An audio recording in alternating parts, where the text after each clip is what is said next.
Саламатсыздарбы, сиздер менен Мирлан Батырханов. Маркетинг план эсепке үйрөтүү сабагын баштайлы. Бул сабактын пайдасы сиз үчүн эмнеге менин адамдарым көп, бирок айлыгым өтө эле аз деген суроо пайда болбош үчүн ушул сабакты сөз түрдө көрүп өздөштүрүп алыңыз жана ушул сабакты практикада пайдаланып анан группа түзүңүз мүмкүн болсо. Ошондо сиз ошогон суроолорду бербейсиз, же болбосо берсеңиз дагы бул убакыт экенин түшүнөсүз. Ошону оңдоп кетиштин жолун билип каласыз. Лидерликке көз карашыңызды өзгөртө аласыз. Кээ бир адамдар лидерлерин жаман көрөт, анткени лидерлер көп акча алып коюп атат, алар көп акчанын көбүн алып коюп атат деген көз карашта болушат да, анан кийин өзүнүн бар болгон ай сайын алтын жумуртка, алтын тукум тууп берип аткан тоокты өлтүргөн аракет кылыштырышат. Мына кээ бир адамдар ошол лидер менен мамилесин бузуп, көз карашы начар болуп, көз карашы туура эмес болуп отуруп, анан ушундай ийгилик алып келет. Башкача айтканда өз бизнесин өзү өлтүрүп койгон болот. Ошол жолго барбаш үчүн мына ушул видеонун пайдасы чоң деп ойлойм. Структураңызды туура пландаштырып, жакшы айлыктарга чыга аласыз эгерде сиз бул видеону көрүп алсаңыз. Эгерде көрөлүк болсоңуз, анда Фаберликтин маркетинг планы аттуу видео сабагын сөзсүз түрдө көрүп чыгыңыз, ошодон кийин гана ушул видеону көрүп чыгыңыз. Эми айта кетчү аябай маанилүү сөз бул: маркетинг планды билбей иштеген акчадан кур калат. Муну мүмкүн болсо жаттап алган аракет кылыңыз, мүмкүн болсо кайра кайталап койгон аракет кылыңыз. Жана сиз үчүн бул девиз болуп калсын, жатталып калган сөз болуп калсын. Маркетинг планды билбей иштеген акчадан кур калат. Маркетинг планды билбей иштеген акчадан кур калат. Деп 3 жолу кайталап айтыңыз. Паузаны басып. Эң жакшы айтып бүттүңүзбү? Анда кеттик. Демек, эсиңизде болсо, биз маркетинг план боюнча мына мондай сүрөттү көрсөткөнбүз. Сиз түзгөн группаңыздын содасынан түшкөн пайда мына ушунча эсептелет экен.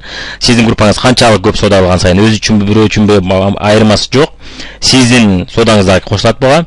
Ошодон сизге түшкөн акча экен. 100 балл болгондо 3%, 200 балл болгондо 6%. Негизен муну мен азыр кайталап отурбайм. Муну сиз азыр мүмкүн болсо скриншот кылып алыңыз, анча-мынча учурда карап, шпаргалка катары карап турасыз. Анан бул жерде негизги логика: товар оборотуңуз канчалык өскөн сайын компания сизге ошончолук көп процент төлөй баштайт экен. Содадан сизге чыгарып берген проценттин саны көбөйө баштайт экен. Сиздин группаңыз командаңыз менен бирге жасаган товар оборот канчалык чоң болгон сайын. Болгондо да бул товар оборотту жалгыз эмес, команда менен жасаганыңыз экен. Сиздин конкреттүү адамыңыз эмес, жалпы группаңыздагы адамдардын баары жасаган обороттун эсебинен сизге процентти көбөйтүп берет компания. Бул дегенде эмне болчош? Сиз Түркиядан канчалык көп товар алып келсеңиз, же Кытайдан канчалык көп товар алып келсеңиз, ошончолук көп пайда калат. Туурабы? Бирок ошону алып келип ошону сата бериш керек албетте. Бул жерде группаны түзүп койбостон ошо группаны иштете бериш керек экен. Ошондо гана сиз ушул акчаларга жете алат экенсиз. Классика ступенчатый маркетинг планы деп аталат. Биз иштеп аткан маркетинг план башкача айтканда тепкич сыяктуу экен. Канчалык оборот өскөн сайын сиз кийинки процент тепкичине чыгат экенсиз. Ступенчатый дегенибиз ушул экен. Көпчүлүк дүйнөлүк эң көп товар оборот жасаган компаниялардын көпчүлүгү ушул ступенчатый же классика маркетинг план менен иштеген жана көп жылдар бою жабылып калбастан, банкрот болбостон чоң өтө килейген компанияларга айланган компаниялардын көпчүлүгү ушул маркетинг планды колдонушат. Эми сиз мына мисалда көрөлү, 100 балды канча сайса, мисалы үчүн айталы Жазгүлдү каттадыңыз, Жазгүл Назгүлдү каттады, Назгүл айталы Сарыгүлдү каттады, ушинтип отуруп мына сизде 20, 30, 20 балл жасалды. Жалпысы кошуп берсек 70 балл. Жана сиздин өзүңүздүн 30 баллыңыз менен 100 балл болду. Мына ушуну ушинтип 100 балл жасасаңыз болот экен. Айырмасы жок экен. Же болбосо мына мынтип 2 бут куруп атып 100 баллга да чыксаңыз болот экен. 3 бут куруп 100 баллга да чыксаңыз болот экен негизинен. Буттардын саны көбөйгөн сайын сизге акча көп чыгат. Жана буттарыңыз төмөндөп ылдый кеткен сайын сиздин группаңыз стабилдүү болот экен. Жана сизде лидерлер тезирээк өсүп чыгат экен. Эгерде чубалып узунунан кетсе. Ошол себептен эки жактан тең өскөн аракет кылыңыз, бир эле жактан өспөстөн. Же чубалып өсүп кетсеңиз да туура эмес. Чубалып өспөстөн рамашкага окшоп баардыгын өзүңүзгө каттай берсеңиз, бир өзүңүз өсө берсеңиз дагы бул туура эмес экен. Мүмкүн болсо балансты сактаган аракет кылышыбыз керек экен. Бирок сөз түрдө баланс болсо чыгат, анан баланс жок болсо акча чыкпайт деген нерсе жок. Эми сиздин айлыгыңызды эсептөөдө мына мынтип эсептейткенсиз, 100 балды көбөйтөт экенсиз 64кө, көбөйтөт экенсиз 3%ке. Барабар 192 сом болот экен. Дайым 64кө көбөйтөсүз. Болгону бул цифра өзгөрүп анча-мынча да өзгөрүп турушу мүмкүн. Эгерде көп убакыттан кийин бул видеону көрүп аткан болсоңуз, анда наставнигиңизден сурап турсаңыз болот. 64 сомго канча көбөйтөбүз деп. Бул рубльдүн курсуна жараша өзгөрүп турат. Рубльдүн курсуна жараша товардын баасы өсүп же түшүп турат. Жана ошондой эле бизге төлөгөн акча дагы ошого жараша өсүп түшүп турат экен. Рубль көтөрүлгөн сайын товардын баасы көтөрүлөт, жана бизге төлөгөн акчалар көбөйө баштайт. Бирок сооданы жасоо кыйыныраак болот. Рубль түшкөн сайын албетте товар көп сатылат, аларман көбөйөт. Сатуу дагы оңой болуп калат, бирок акча дагы азыраак төлөнүп калат экен. Эми бирок оборотко эсептеп келгенде, чагып келгенде билесиз, оборот соода көп болгон сайын 64 сомго көбөйтсөңүз деле, 60 сомго көбөйтсөңүз деле көп акча чыга баштайт. Ал эми кымбат товар болгондо, соода аз болсо 100 сомго көбөйтсөңүз деле балыңыз аз болгондо аз чыга берет акча. Эми мына сизге мисал, мына ушул мисал менен сиз калькуляторду алдыңыз дагы 150 баллды азыр 64 көбөйтүү 3% деп чыгарып көрүңүз. Сизге ушундай тапшырма, азыр паузаны басып чыгарып көрүңүз. Бул сабагыңыз баса айтып кетчү нерсе, практика жүзүндө жасабасаңыз муну түшүнбөйсүз. Ошондуктан сөз түрдө бул сабакты сиз мүмкүн болсо баракча алып алып, ручка алып алып, анан калькулятор алып алып эсептегенче жасасаңыз, ошондо жакшы түшүнөт экенсиз. Паузаны басыңыз, азыр чыгарып көрүңүз. Эсептеп чыктыңызбы? Анда эң жакшы. Эми түшүнүп кетчү нерсе, компания айлыктарды командалык иш үчүн төлөйт. Андыктан командага чачат экен да. Ушул мисал үчүн айталы 200 балл болсо, 200 баллга чыккан акча сиз ойлошуңуз мүмкүн өзүмө деп. Бир өзүңүзгө эмес, командага түшкөн акча. Муну көрөк талкуулап сөзүп кетебиз. Демек, маркетинг планды билбей иштеген акчадан кур калат дедик. 3 жолу кайталап айтып коесуз. Маркетинг планды билбей иштеген акчадан кур калат. 3 жолу айткандай, маркетинг планды билип иш кылган акчаны шыпырат. Маркетинг планды билип иш кылган акчаны шыпырат. Же акча көп табат десеңиз да болот. Мен эми сизге жаттаган оңойраак болсун деп акчаны шыпырат деп атам, Маркетинг планды билип иш кылган көп акча табат. Же акча көп табат десек болот экен. 3 жолу кайталап бүткөндөн кийин улантабыз. Эң жакшы айтып бүткөн болсоңуз кеттик. Мына айттыгы, демек айлыктарды группага чачат дедик, Сиздин өзүңүзгө эмес, бул командага төлөнгөн акча. Бул боюнча сиз таң калышыңыз мүмкүн. Неге андай? Неге мага өзүмө төлөбөйт? Демек силер алдайт экенсиңер да, силер анда айткан цифрадан аз алат экенбиз да биз, силер алдайт экенсиңер да бизди деп айтышыңыз мүмкүн. Чынында биз сиздин командаңыз кандай түрдө курулат, ал жерде ким кандай өсөт, аны алдын ала эч ким билбейт. Андыктан биз жалпы командага төлөнгөн акчаны көрсөтүп коебуз маркетинг планда. Анткени ар кимдики ар кандай болуп калат практикада, Эми муну сиз жакшыраак түшүнүшүңүз үчүн биз башка бизнесте мисал келтирсек. Мисалы үчүн сиз сулуулук салон ачтыңыз, ал жерде сиз чач мастерди командага алдыңыз. Күчтүү чач мастер дейли, ал тажрыйбасы көп, кардарлары бар дейли, бирок сиздин жакшы таанышыңыз сизге ишенип келди дейли. Бирок көпчүлүк учурда алар келе бербейт сизге. Келип калса эми сизге повезло десеңиз болот. Анан сиз жаңы визажист өсүп келаткан визажист алдыңыз. Жаңы салонго күчтүү мастерлер келе бербейт өзүчө. Жаңы тажрыйбасы жок келиши мүмкүн. Кээ бир жаңы тажрыйбасы жок мастерлер дагы бизнесте тажрыйбасы жок, көп нерсени билбей, түшүнбөй өздөрүнчө кыйынсынып, мен жаңы барамбы, силердин мындай эски күчтүү салонгорго иштесем болобойбу деп бизге айтышат. Кечиресиң, бизнес салонго конкурс чоң. Бизнес салонго тажрыйбалуулар гана иштейт, жана эң мыктыларды алып калабыз, өстүрөбүз. Эгерде орун бар болсо дейбиз, деп айтабыз, кээ убакта кетирип айтып отурбайбыз. Бирок чындык ушундай, сиз тажрыйбаңыз аз убакта сизди эч ким эң сонун ишке, эң айлыгы көп ишке, жоопкерчилиги чоң ишке албайт. Сиз тажрыйбаңыз чоңоюп, күчтүү ошол ишке татыктуу ошол ишти жасай ала турган болгондо гана сизди ошол ишке алат экен. Бул жерде деле ошондой экен. Мына эми визажист жана жаңы маникюр мастер менен жаңы визажист менен иштеп атат, сиз да жаңы ишкерсиз дейли, Чач мастер болсо тажрыйбалуу. Көпчүлүк учурда мындай болбойт, эми сизге жакшыраак түшүнүктүү болуш үчүн ушундай мисалды келтирип атабыз. Эми чач мастер мына бир ай иштеп отуруп, көптөгөн адамдардын чачын жасап отуруп, кардалар көп болду дейли, айталы 10 000 сом акча алып келди дейли салонуңузга. Ал эми маникюр мастериңиз болсо бир айда араң 2 000 сом акча алып келди дейли. Жаңы мастерлер да булар раскрутка болуп, элдер таанып, элдер көбөнүп, булардын кардары көбөйгүчө убакыт керек, жана сиз аны раскрутка кылышыңыз керек болот. Визажистиңиз айталы 4 000 сом акча алып келди. Жалпысы баарын кошуп келсек, айталы мына 16 000 болот, бирок арендага сиз 5 000 төлөшүңүз керек. Эми жалпы командага келген акча кардарлардан бул 16 000 сом болот, бул командага түшкөн акча. Эми көпчүлүк салондордо 50% менен иштешет, мына 50% мастерге бердиңиз, 50% ишкерге өзүңүзгө калды. Ушунда 8 000 сом калды. 5 000 сомду сиз арендага төлөдүңүз, 3 000 сом ишкердики, мына 3 000 сом сиз бир ай бою иштеп отуруп ушунча пайда көрдүңүз. Анан сиз айтышыңыз мүмкүн, мынча аз, мен бир ай ушуга иштедимби дешиңиз мүмкүн. Бирок бул нормалдуу практика, сиз арендаңыз чыкканда да сүйүнсөңүз болот. Биз 6-7 ай жалаң арендага иштегенбиз. Андыктан фабилик бизнесинде да ушундай жолду басып өтсөңүз, эч убакта капа болбоңуз, бул нормалдуу көрүнүш. Барлык бизнестер ушинтип башталат башында. Ана арадан жылдар өтүп, кардалар көбөйүп, бизнес сонун акча алып келип атканда, анан кийин аны билбеген адамдар келип алып, иштебей эле акча түшүп атат, бул карасаң сүткор экен. Бизди иштетип коюп, же бизге ошондорду иштетип коюп, өздөрү үйдө туруп алып акча алып атышат деген ой келет. А бирок биздин ушул жолду басып өткөнүбүздү алар билбейт. 6 ай, 7 ай 0 сом пайда деген мен иштегенибиз менен иши жок алар. Аны билишпейт. Ишкер болуп көрбөгөн адам аны түшүнө бербейт. Сиз эми ишкер жолуна түштүңүз, андыктан муну түшүнүүгө аракет кылыңыз.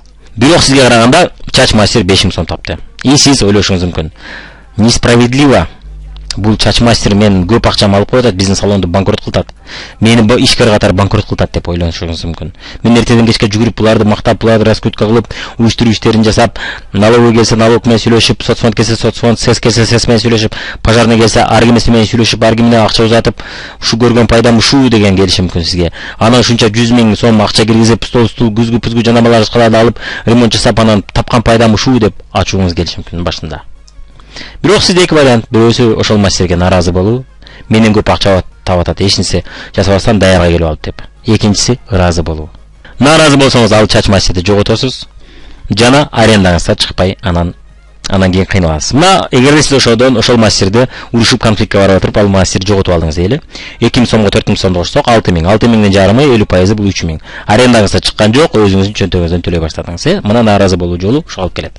Ыраазы болуу жолу тескерисинче ошол мастерге шарт түзүп, ошол мастерди мактап, ошол мастер бар экен, арендам чыгып атат, иши мага пайда да калтат. И менде маникюр мастер менен визажисти раскрутка кылып кардарларын көбөйтүп алган убактым жана шансым бар. Аренданы кантип чыгарам деп башым оорутуп турбастан, чыгачыларга кантип акча табам деп башым оорутпастан, эртеңки күндө 3000ди кантип 6000 кылсам, кантип 10000 кылсам, кантип 20000 кылсам болот деген үстүнөн көбүрөөк иштегени сизде убакыт дагы, шанс дагы бар. Биздин бизнесте дагы дал ушул көрсөткүч, ушул көз караш менен иштесеңиз өсөсүз. Экинчи мисал мына көрүп кетели. Айгүл, мына Айгүл деген кыз жакшы иштеп атат дейли сизде. Мына сизге окшоп алда группа түзүп атат. Менин сабактарым, видеолорумду көрүп аракет кылып атат, жасап атат. Жөн гана отура бербестен практикада сизге окшоп алда кыймылдай атат.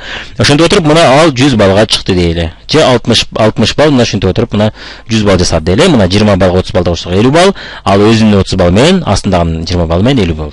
100 балл болду суммасы. Жана сиз башка группаларыңыз менен бирге жасап отуруп 50 балл жана 100 балл жасадыңыз.